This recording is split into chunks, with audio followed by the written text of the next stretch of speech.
सत्ता संगठन तालमेल। मध्य प्रदेश की राजनीति में इन दिनों अफसरों और नेताओं के बीच खींचतान की खबरें सुर्खियों में हैं। सत्ता और संगठन के बीच सामंजस्य बनाए रखने के लिए शनिवार को मुख्यमंत्री निवास पर बड़ी बैठक हुई, जिसमें मुख्य रूप से सरकार और संगठन के बीच तालमेल पर चर्चा हुई।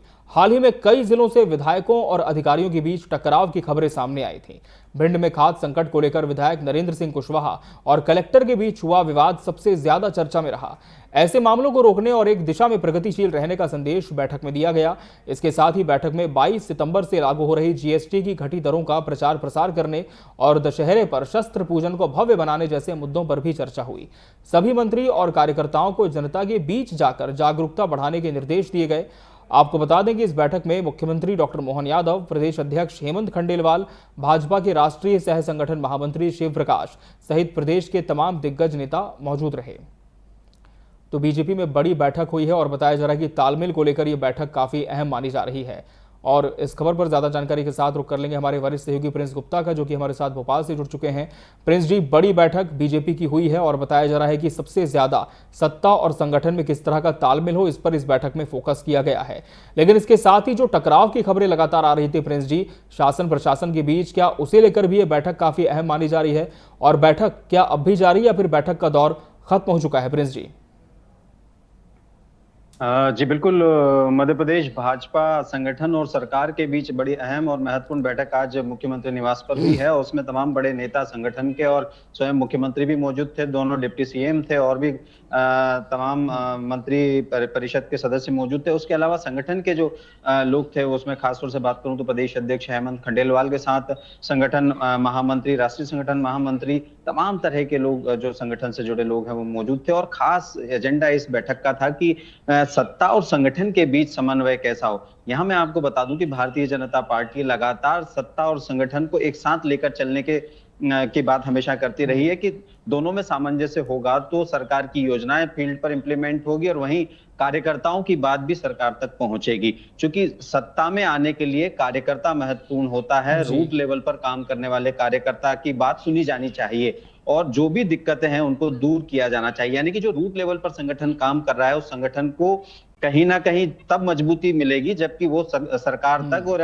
वहां की समस्याओं को मुख्यमंत्री तक और तमाम लोगों तक पहुंचा पाएगा। लेकिन अक्सर ये देखा जा रहा है कि रूट लेवल पर काम करने वाले नेता हो, संगठन के हो, विधायक हो, मंत्री हो या सांसद हो, तमाम तरह की चीजों को लेकर चीजें जो मध्य प्रदेश में चल रही थी सरकार की, वो उसमें कुछ जगहों पर टकराव भी देखने को मिल रहा था। अधिकारी या विधायक के बीच कहीं टकराव देखने को मिल रहा था सत्ता पक्ष के, तो कहीं ना कहीं संगठन के जो नेता हैं, रूट लेवल पर काम करते हैं, उनकी बात नहीं सुनी जा रही थी।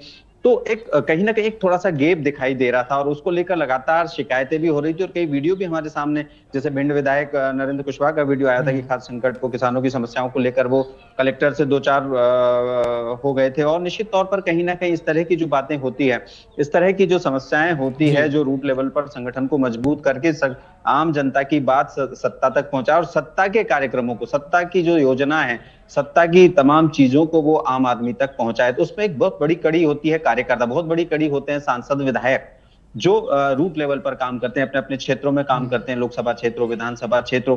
और वहीं संगठन के जो कार्यकर्ता हैं वो जिला स्तर की तमाम जो विंग्स हैं उसमें काम करते हैं, तो वो मंडल से लेकर बूथ लेवल तक काम करते हैं। तो कहीं ना कहीं जो बैठक है, ये जो गैप हो रहा था उसको ध्यान में रखकर की गई और काफी कुछ ऐसा लग रहा था सत्ता और संगठन के बीच में क्यों तालमेल नहीं बैठ पा रहा। उसमें सबसे बड़ी कड़ी होते हैं अधिकारी, क्योंकि जिला स्तर पर अधिकारी तमाम चीजों को होल्ड करते हैं, सरकार की योजना हो या तमाम तरह की चीजें हो।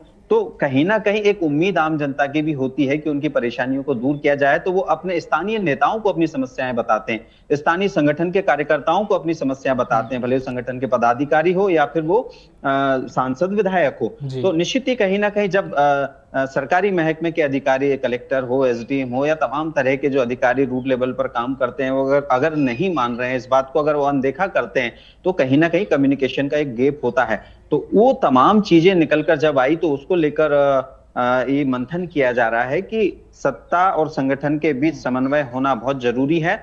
भले ही वो सरकार के लेवल पर हो, वो संगठन के लेवल पर हो, वो किसी भी तरह से शासकीय कर्मचारियों के लेवल पर हो, यानी अधिकारियों के लेवल पर हो।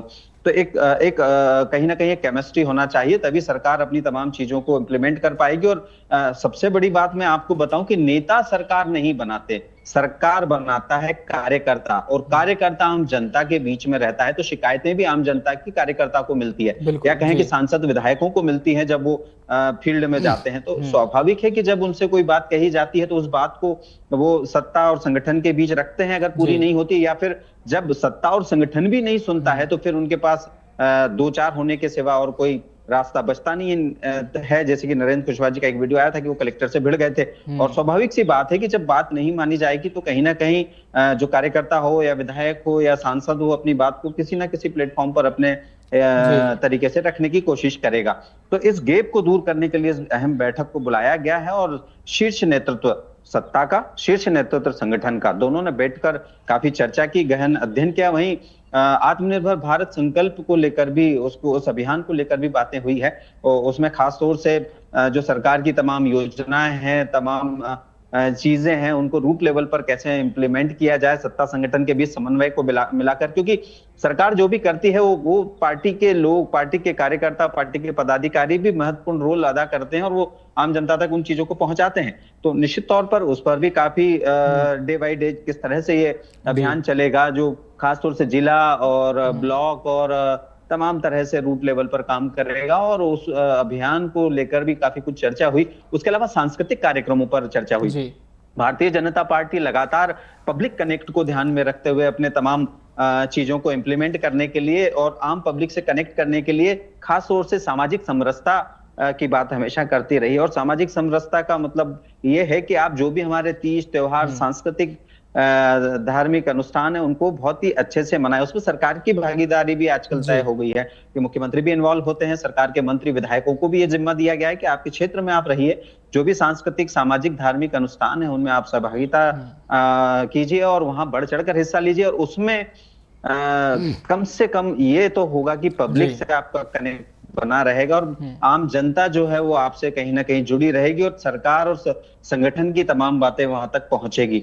तो ये एक बड़ी स्ट्रैटेजी भारतीय जनता पार्टी की है। और स्वाभाविक है कि जब 28-29 के चुनाव होंगे तो बहुत बड़े मुद्दे, हमें ऐसे नहीं है कि अभी ऐसे कि बहुत बड़े मुद्दे जो दिखाई दे रहे हैं जिनके बिहार पर, जैसे राम मंदिर जैसा मुद्दा था, धारा 370 सीए जैसे बड़े मुद्दों पर बीजेपी सरकार केंद्र में और राज्य में चुनाव लड़ती रही है। मोदी जी का एक बड़ा नाम रहा है, वो उनके नाम पर सरकार संगठन चुनाव लड़ता रहा है और जीतते रहे, और काफी अप्रत्याशित जीत मध्य प्रदेश में भी मिली है, हम कहें लोकसभा हो या विधानसभा का चुनाव हो। लेकिन अब आने वाला जो 28-29 का चुनाव हो, तमाम गणित और तमाम आंकड़ों के हिसाब से लड़ा जाएगा। जनसंख्या की गणना है, जातिगत जनसंख्या की गणना है, परिसीमन की बात मैं आपको कह दूं कि परिसीमन होगा तो निश्चित तौर पर सीटों की बढ़ोतरी भी होगी लोकसभा में और विधानसभा में। और उसके अलावा तमाम चीजें, जातिगत जनगणना जब होगी तो उस पर भी एक बड़ा आंकड़ा सामने आएगा कि किस तरह के क्या वोटर हैं जो हमारे फेवर के हैं, और जिनको हम आगे भी अपने आने वाले चुनाव में हम सत्ता में आ सके तो साथ सके। तो कोई भी राजनीतिक दल हो भारतीय जनता पार्टी के साथ साथ, वो कहीं ना कहीं तमाम गुणा भाग गणित को बिठाकर ये सारी चीजें करेगा। तो आने वाले 28-29 के चुनाव को लेकर भारतीय जनता पार्टी की संगठन और सरकार दोनों लामबंद हो गई हैं और अपने काम को, अपनी चीजों को इंप्लीमेंट करना शुरू कर दिया है। और उसको बहुत युद्ध स्तर पर, चूंकि अभी संगठन के नए अध्यक्ष बने हैं भारतीय जनता पार्टी के हेमंत खंडेलवाल, तो स्वाभाविक है कि अभी थोड़ा समय उनको लगेगा। वो लगातार दौरे कर रहे हैं, कार्यकर्ताओं से मिल रहे हैं, बैठकें कर रहे हैं, पार्टी कार्यालय में 2 से 3 घंटे 4 घंटे वो मिलते हैं, सीधा संवाद करते हैं मिलने वालों से। मोहन यादव जी मुख्यमंत्री है मध्य प्रदेश के, तो वो भी सत्ता संगठन के बीच समन्वय बनाकर चल रहे हैं, तमाम बड़े से छोटे नेताओं को साथ लेकर चल रहे हैं और अपने साथ कैबिनेट के साथियों को लेकर चल रहे हैं, और उनको लगातार समय समय पर जो भी चीजें होती है उसको निर्देशित करते हैं। उसके अलावा जमीनी स्तर पर भी वो बहुत जाते हैं, कनेक्ट करते हैं पब्लिक से, और एक सौहार्द वाली भावना भी प्रकट करते हैं। कई ऐसे वीडियोस हम देखते हैं, आए दिन उनके आते रहते हैं मुख्यमंत्री डॉक्टर मोहन यादव के, कि कहीं कोई उनसे मिलने आया, कहीं कोई किसी को दिक्कत है तो वो सड़क पर उतरकर उसकी समस्या सुनते हैं और समस्या का समाधान करने की पूरी कोशिश करते हैं।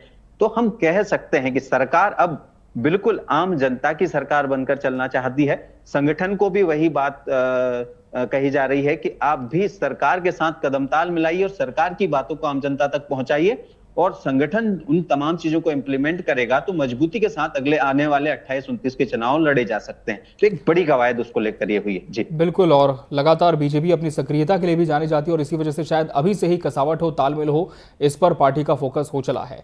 बहुत बहुत धन्यवाद प्रिंस जी, आपका हमसे इस पूरे विषय पर जुड़ने के लिए, तमाम जानकारी साझा करने